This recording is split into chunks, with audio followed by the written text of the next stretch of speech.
Tu connais peut-être l'enfer dans les films, les cercles infernaux, les démons et les damnés. Mais une immense partie de cette imagerie moderne vient d'un homme. Pas d'un prêtre, pas d'un prophète, mais d'un poète italien du Moyen-Âge.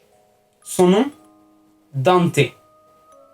Dante Alighieri, né à Florence au XIIIe siècle, exilé de sa ville pour des raisons politiques, il écrit une œuvre qui va traverser les siècles, la Divine Comédie. Et plus précisément sa première partie, l'enfer, va marquer durablement l'imaginaire mondial. Le principe est simple.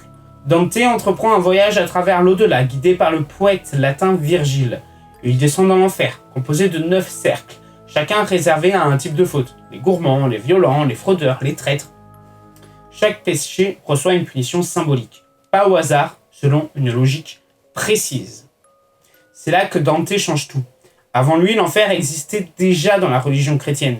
Mais lui, il lui donne une architecture, des paysages, des monstres, des règles, une mise en scène. Autrement dit, il transforme une idée théologique en monde vivant. Beaucoup d'images que l'on croit traditionnelles viennent en partie de là. Les cercles infernaux, les âmes torturées selon leurs fautes, le voyage dans les profondeurs, et même certaines visions modernes de Satan figé dans la glace au centre du monde. Mais Dante ne parle pas seulement de religion. Il parle aussi de politique, de morale, de vengeance personnelle. Il place de vrais contemporains en enfer, des ennemis, des figures corrompues, des puissants.